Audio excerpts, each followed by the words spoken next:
So continue to understand the psychological segmentation. We first understand the personality variables. Personality variable is collective various influences on me. Certain influences have happened on me that has built me what I am today. It may be out of my past learning, past reading, past knowledge gathering, etc. I create a my set of thoughts which will determine whether this is right, wrong, etc. This is viable, unviable, and also this is how I made it myself.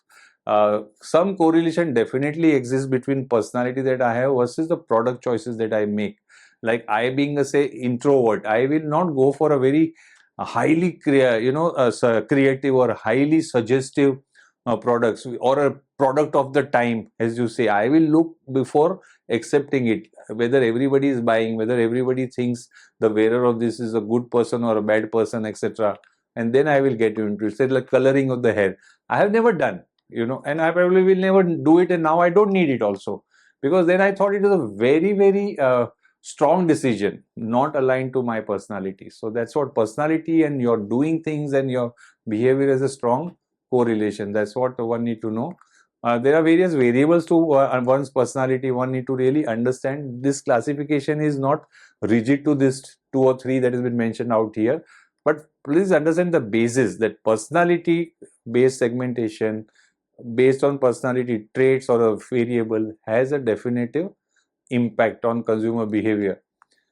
Individually they may have no meaning, so individually if I look at it, one personality, this thing may not have a impact on my brand selection, etc. But collective confluence of it making my overall personality have a bearing on my brand selection, on my usage of things, on the way I purchase, etc. Okay, as I told you earlier also, my daughter practically purchases everything online, and I occasionally go selectively do online shopping. So that's a result of maybe personality variables that we possess.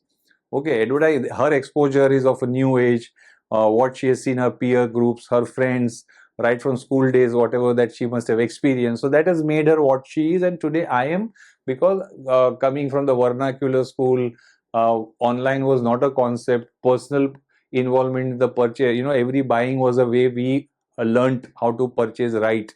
So so this is what overall I'm trying to give you an idea is the personality plays a very prominent role in consumer behavior.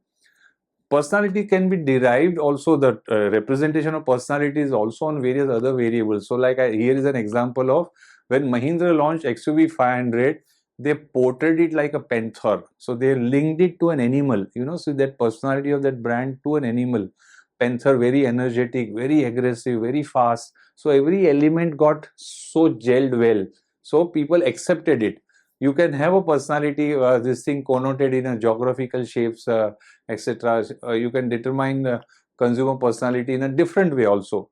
So brand like Cham cigarette in India has a macho appeal, so that's how the personality, one factor got so strongly associated with that every individual wanted to look like that Charm guy, smoker with the hat and the horse, this thing, etc. So everybody thought, he's one of those, and those who started smoking that brand. So that's what the personality and its impact.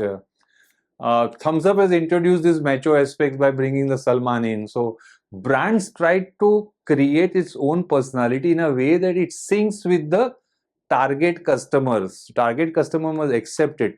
So other products for which the buyers are going to exercise personal choices can also use this. And so beauty, liquor, etc., clothing, where personality plays a role. A decision is based on the personality of an individual, where marketeers then play the reverse game. So they try to influence you by communicating, presenting you brand and the product in such a way. Since it is difficult to try and tie a specific personality to a purchase of a specific brand, marketers turn to psychographic segmentation. So this is a limitation of a personality traits and a personality segmentation, where it is very difficult to tie a specific traits of the personality, specific slice of your personality to your specific choices. Marketers were looking out for an alternative, and that alternative is a lifestyle segmentation. So it's a psychographic segmentation. So you move to what you call a psychographic segmentation or a lifestyle segmentation. Psychographic or a lifestyle segmentation is based on a variable that helps marketers to connect brand with the people brand with the people who represent a specific psychographic profile, specific lifestyle. You've seen people living a particular lifestyle, lifestyle of rich and famous, lifestyle of a successful individual, lifestyle of an achiever, lifestyle of a corporate white collar people, lifestyle of a blue collar employee.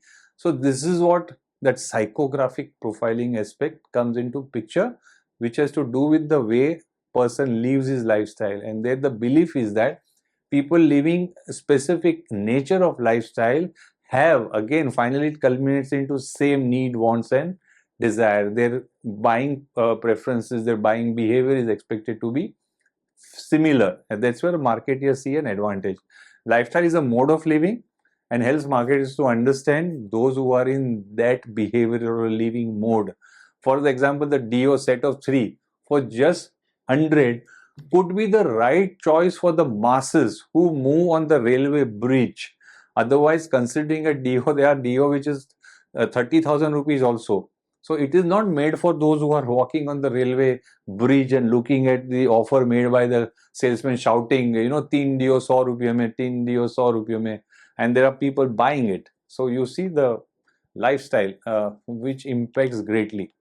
He's the one who definitely has seen a lot of advertisements. He wants to make a difference to his lifestyle, and for him, therefore, buying a Boss 30,000 is not critical. For him, have a DO is important. So therefore, he got into this. That's also one approach to a marketeer. While those who are trying to look for the brand Boss to be sold to people, they will be present not on the railway bridge. They will be present somewhere else, because that's where those people will go. That's where those people will see things.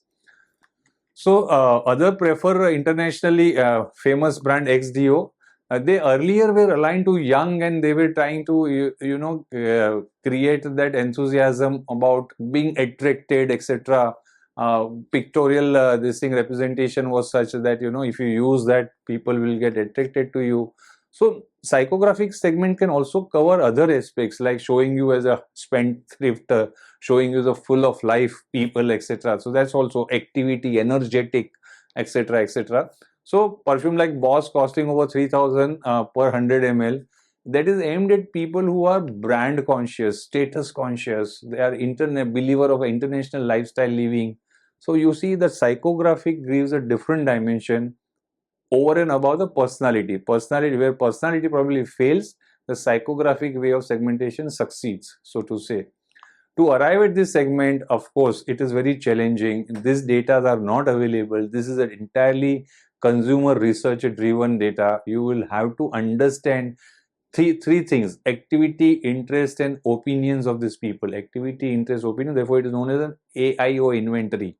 AIO inventory means you need to understand this 3 part of your target group people very well. For that, you need to gather information.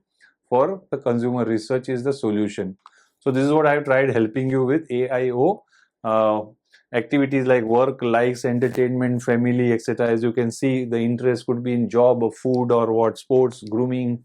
So these are opinions, whether value is important, my mottos, my community, what is it, you know, society. So what is my opinion about all these aspects?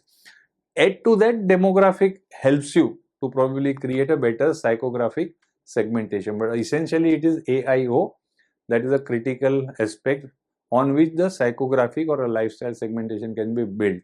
So when research is done on the AIO aspect determination, statistical tools are of course used to find out similar clusters, you know, based on certain specific profiling. One can do this differently with users, non-users, etc., or certain characteristics based, for example, age miracle cream, which is generally required by, say, people who are about 45. The lady above 45 starts becoming conscious, or 50. So then you try to do that psychographic profiling around women and the age and the lifestyle that they must be living it or they're looking forward to.